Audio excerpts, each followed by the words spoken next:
Smart city limited ಯೋಜನೆಯಡಿ ಮಂಗಳೂರು ನಗರದಲ್ಲಿ ಅಭಿವೃದ್ಧಿ ಪರ್ವವೇ ಆರಂಭಗೊಂಡಿದ್ದು ಮುಂಬರುವ ವರ್ಷದಲ್ಲಿ ಪಂಪ್ವೆಲ್ನಲ್ಲಿ ಬಹುದೊಡ್ಡ ಬಸ್ ನಿಲ್ದಾಣದ ಕಾಮಗಾರಿ ಪ್ರಾರಂಭವಾಗಲಿದೆ ಅಂತ ಸಂಸದರಾದ ನಳಿನ್ ಕುಮಾರ್ ಕಟೀಲ್ ಅವರು ತಿಳಿಸಿದ್ದಾರೆ. ಮಂಗಳೂರು ನಗರದ ಊರ್ವ ಮಾರುಕಟ್ಟೆ ಬಳಿ 20 ಕೋಟಿಯ 54 ಲಕ್ಷ ರೂಪಾಯಿಗಳಡಿ ಉದ್ದೇಶಿತ ಕಬಡ್ಡಿ ಹಾಗೂ ಬ್ಯಾಡ್ಮಿಂಟನ್ ಕೋರ್ಟ್ಗಳನ್ನು ಒಳಗೊಂಡ ಒಳಾಂಗಣ ಕ್ರೀಡಾಂಗಣ ಹಾಗೂ 70 ಕೋಟಿ ರೂಪಾಯಿಗಳ ವೆಚ್ಚದಲ್ಲಿ ಹಂಪನಕಟ್ಟೆ ಹಳೆ ಬಸ್ ನಿಲ್ದಾಣದ ಬಳಿ ವಿಪಿವಿ ಮಾದರಿಯಡಿ ಉದ್ದೇಶಿತ ಬಹುಮಹಡಿ ವಾಹನ ನಿಲುಗಡೆ ಸಂಕೀರ್ಣ ನಿರ್ಮಾಣ ಕಾಮಗಾರಿಗಳಿಗೆ ರಂಗರಾವ್ ಪುರಭವನದಲ್ಲಿ ಶಿಲಾನ್ಯಾಸ ನೆರವೇರಿಸಿ ಮಾತನಾಡಿದರು. ಮುಂದಿನ ವರ್ಷ ಮಂಗಳೂರಿನ ಪಂಪ್ವೆಲ್ನಲ್ಲಿ ಅತಿ ದೊಡ್ಡ ಬಸ್ ನಿಲ್ದಾಣ ನಿರ್ಮಾಣದ ಕಾಮಗಾರಿ ಕೈಗೊಳ್ಳಲಾಗುವುದು. ಆ ಬಗ್ಗೆ ಸಚಿವ ಸಂಪುಟ ಸಭೆಯಲ್ಲಿ ತೀರ್ಮಾನವಾಗಿದ್ದು ಅಂಕಿತವಾಗಿದೆ.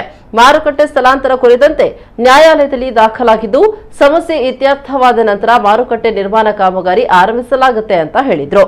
ದೇಶವನ್ನ ಅಮೆರಿಕದ ನಗರಗಳ ಸರಿಯಾಗಿರತಕ್ಕಂತಹ ಆ ಪೈಪೋಟಿಯ ಯುಗಕ್ಕೆ ಕೊಂಡೊಯ್ಯಬೇಕು ಅಂತ ಆದರೆ ನಮ್ಮ ನಗರಗಳು ಆ ಎತ್ತರಕ್ಕೆ ಏರಬೇಕು.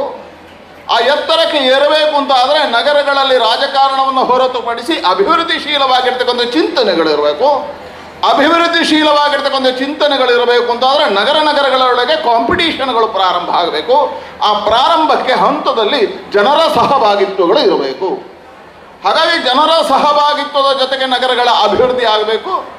ನಗರ ಮತ್ತು ಜನ ಒಂದಾಗಬೇಕು. ಅದರ ಮುಖಾಂತರ ಅಭಿವೃದ್ಧಿ ಪೂರಿತವಾಗಿರ್ತಕ್ಕಂಥ ಕಾರ್ಯಕ್ಕೆ ಸರ್ಕಾರಗಳು ಅನುದಾನಗಳನ್ನು ಕೊಡಬೇಕು. ಇದು 1 ವರ್ಷ 2 ವರ್ಷದ ಕಾರ್ಯಕ್ರಮಗಳ ಅನುಷ್ಠಾನದಿಂದ ಕೇವಲ ಸರ್ಕಾರದ ಹಣವನ್ನು ಪೋಲು ಮಾಡುವುದರಿಂದ ಅಸಾಧ್ಯ. 20 ವರ್ಷಗಳ ಗುರಿಯೆಡೆಗೆ ನಗರವನ್ನು ಅಭಿವೃದ್ಧಿ ಪಡತಕ್ಕಂಥ ಗುರಿಯನ್ನು ಇಟ್ಟುಕೊಂಡು ನಗರಾಭಿವೃದ್ಧಿ ಚಿಂತನೆಯ ಅಡಿಯಲ್ಲಿ ಸ್ಮಾರ್ಟ್ ಸಿಟಿಯ ಪರಿಕಲ್ಪನೆಗಳನ್ನು ಕಂಡರು. ನಾನು ಪ್ರಧಾನಮಂತ್ರಿ ನರೇಂದ್ರ ಮೋದಿ ಅವರಿಗೆ ಅಭಿನಂದನೆ ಸಲ್ಲಿಸ್ತೇನೆ. ದೇಶದ 100 ನಗರಗಳಲ್ಲಿ ಮಂಗಳೂರು ನಗರವನ್ನು ಅವರು ತಗೊಂಡಿರುವುದಕ್ಕೆ ಮಂಗಳೂರು ಜನತೆಯ ಪರವಾಗಿ ಅಭಿನಂದನೆಗಳನ್ನು ಸಲ್ಲಿಸ್ತೇನೆ. ಇವತ್ತು ಹಲವು ಕಾಮಗಾರಿಗಳನ್ನು ನಾವು ಕೈಗೆತ್ತಿಕೊಂಡಿದ್ದೇವೆ. ಇನ್ನು ಮುಂದೆ ಹಲವು ಕಾಮಗಾರಿಗಳನ್ನು ಕೈಗೆತ್ತಿಕೊಳ್ಳಿದ್ದೇವೆ. ನಾನು ಇವತ್ತು ಮಂಗಳೂರಿನ ಕೆಲವಾರು ಜನರು ನನ್ನ ಕೇಳ್ತಾರೆ, ಸರ್ ಮಂಗಳೂರಿಗೆ 3,000 ಕೋಟಿ ರೂಪಾಯಿ ಬಂದಿದೆ ಅಂತೆ, ಏನಾಗ್ತಾ ಇದೆ? ಇವತ್ತು 3,000 ಕೋಟಿ ರೂಪಾಯಿ ಅಭಿವೃದ್ಧಿ ಕಾಮಗಾರಿಗಳು ಮಂಗಳೂರು ನಗರದಲ್ಲಿ ಕೆಲಸ ಕಾರ್ಯಗಳು ಪ್ರಾರಂಭವಾಗಿದೆ.